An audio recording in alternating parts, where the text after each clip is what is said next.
Olá, pessoal. Bom dia a todos. Muita paz, muita luz. É um grande prazer estar aqui com todos vocês para mais essa aula de hoje. Bom, então, vamos falar hoje sobre o famoso contato, né, em massa com a humanidade. Né? Quando que isso vai acontecer? Está próximo esse dia? Pode ser a qualquer momento? Bom, quando eu vinha discutindo, né, com todos vocês, em várias palestras eu já coloquei essa ideia de como teria que ser esse contato para realmente, né, realmente atingir toda a humanidade e ele ser inequívoco.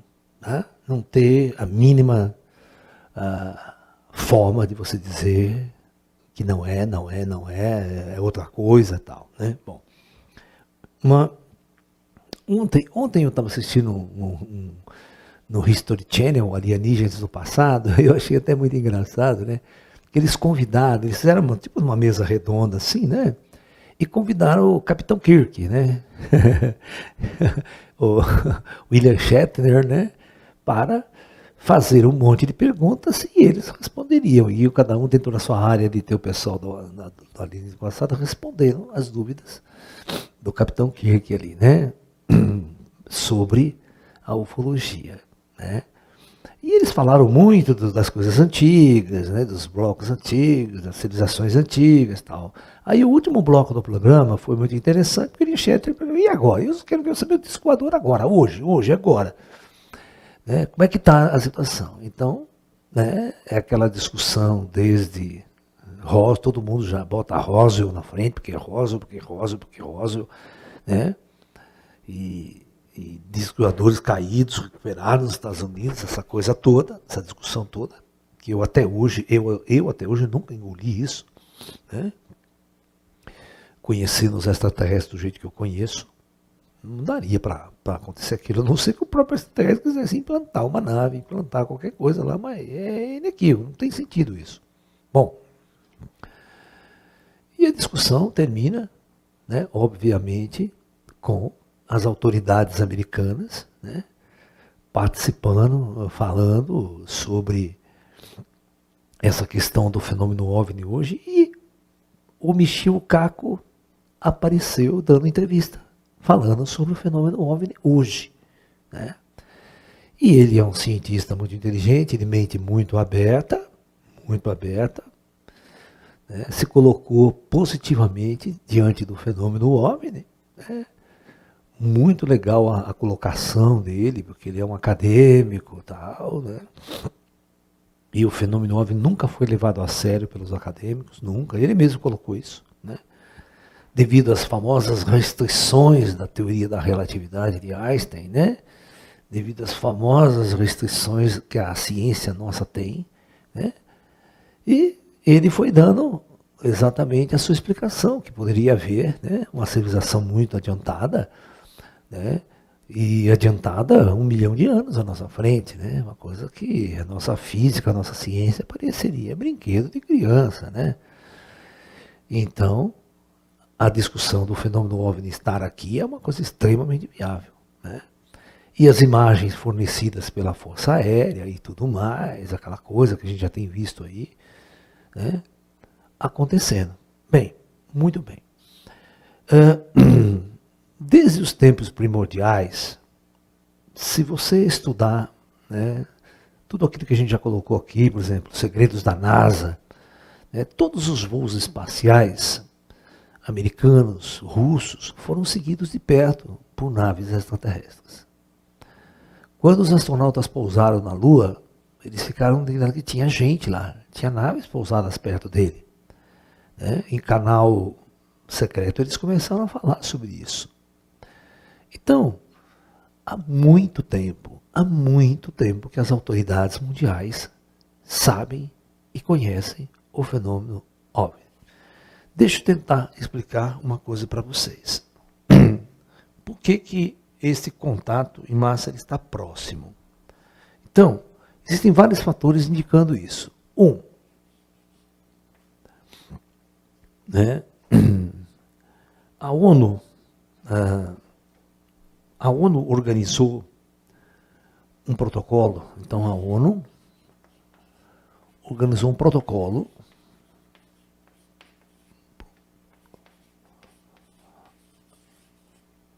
de como proceder diante de um contato extraterrestre. Então, a ONU reuniu um grupo interdisciplinar de cientistas, né, políticos e tudo mais, para elaborarem esse protocolo, né, reunindo os países pertencentes à ONU, para que quando este fato acontecesse, todos os países deveriam obedecer esse protocolo e agir da mesma forma diante do fenômeno. Tá bom?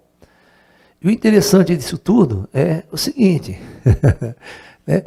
Se os UFOs não existem, por que fazer um protocolo? Né? Você está me entendendo? Se os UFOs não existem, para que você vai fazer um protocolo desse? Né?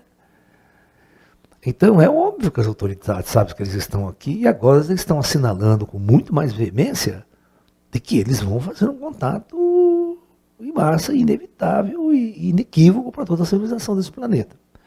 Bom, 2. Outro ponto. Outro ponto. A NASA está aí nas notícias, mensagem, ela contratou, né,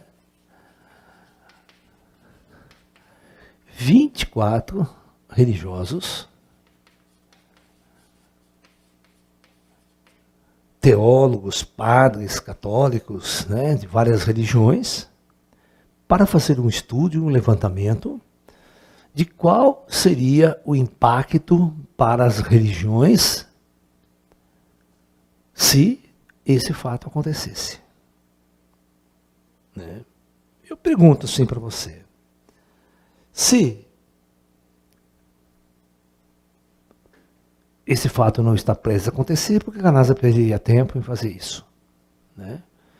Porque, por ter certeza, se a NASA descobrir bactéria, não sei aonde e tal, rapaz, ninguém vai estar nem aí. Posso achar que legal, tal, mas não vai ter impacto religioso, sim, dessa maneira. Né? O povo não está nem aí. O cara falou que descobriu bactéria lá em Marte, bactéria lá na Lua de Saturno. Vai mudar a vida de ninguém aqui na Terra. Tá? Então, é óbvio que eles estão preocupados com uma demonstração massiva de civilizações extraterrestres aqui entre nós. Como a NASA iria agir, né? Como o mundo iria agir face a uma afirmação das autoridades, né, dessas forças extraterrestres. E a NASA teria que se posicionar. Então ela está tentando entender, se ela der uma notícia de que os extraterrestres existem, que os discos voadores existem, qual o impacto que isso vai ter na humanidade, nos meios religiosos principalmente, né? E como ela ficaria dentro desse esquema. Tá? Então esse é o ponto mais importante de tudo. Tá?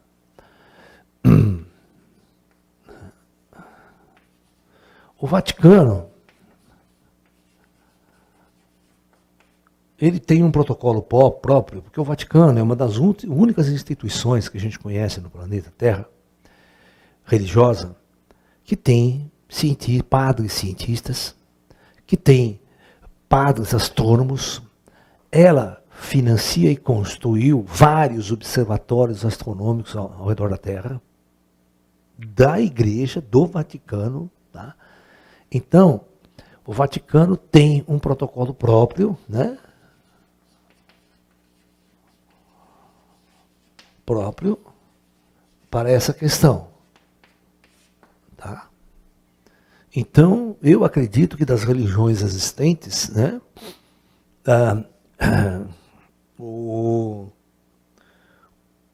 a Igreja Católica está mais preparada para isso. Né? O Espiritismo, mais ou menos. Né? Mais ou menos. Né? Os espíritas antigos não, né? Mas os espíritas jovens aí não vão aceitar isso de boa. Né? Principalmente aqueles que quiserem assistir minhas aulas aí e tal. Não vão entender que Não é o Satanás que está chegando, não. Quem vai dar trabalho são os evangélicos. Os evangélicos vão dar trabalho. Principalmente aqueles mais radicais, que tudo é Jesus, tudo é Deus, tudo é Jesus, tudo é Deus. Qualquer coisa fora dessa caixinha, para eles é algo, né, é o demônio chegando, é o Satanás chegando. Então, esses vão dar trabalho, né? Infelizmente, né? Bom,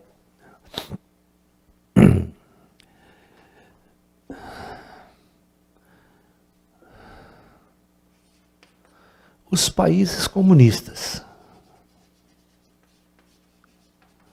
Como que os países comunistas irão reagir diante desse fenômeno? China, né?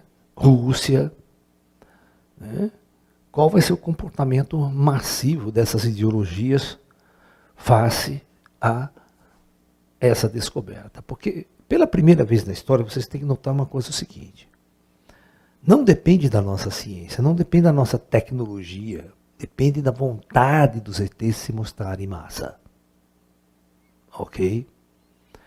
Os extraterrestres sempre observaram de perto todas as bases nucleares, todos os eventos nucleares que a Terra aconteceu, exatamente naquele protocolo de evitar que a humanidade entrasse num colapso nuclear e acontecesse um grande apocalipse no planeta Terra, né? Bom, então, as autoridades, a NASA, por exemplo, os americanos sempre negaram que estivesse estudando esse fenômeno, né?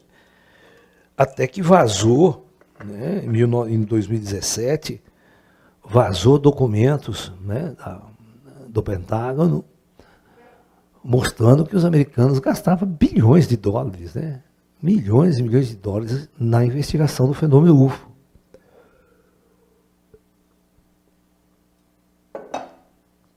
Se o UFO não existe, para que gastar dinheiro com isso? Então, na verdade, tudo que estava oculto vai vir à tona, né? Está tudo pronto. Depois nós tivemos também no lado aqui brasileiro, né, que só aqui no Brasil isso aconteceu, ninguém no fora do Brasil sabia disso, é a história da data limite de Chico Xavier. Né? Após o homem pisar na Lua, né, 1969 até 2019, os 50 anos de moratória e o que vai acontecer daqui para frente com o planeta. Né? Qual é o próximo passo das forças superiores, né, da intervenção? Então, reunindo todos esses dados, todos os estudos que nós fizemos ao longo de todos esses anos, é inevitável que um grande contato aconteça. Mas, como que esse contato pode acontecer? Né? Como que ele aconteceria? Né?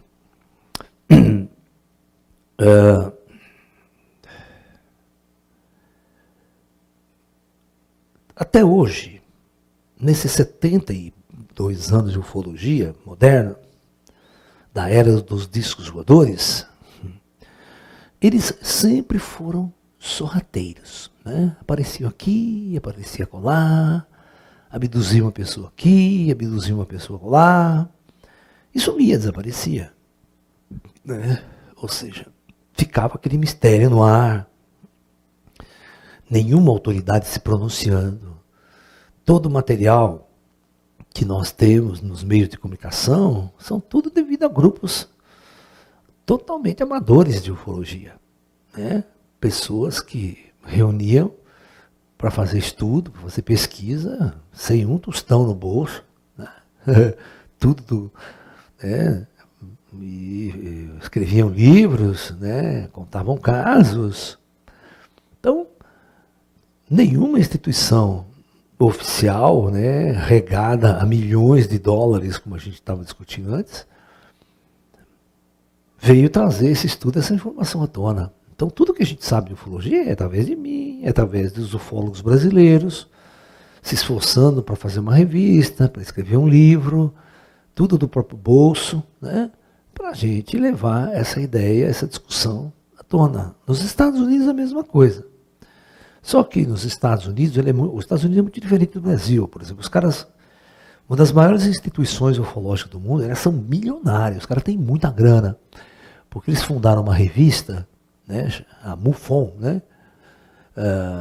Eles fundaram uma revista e criaram o maior arquivo, né, de casos ufológicos do mundo. Eles têm milhares e milhares e milhares de casos arquivados lá.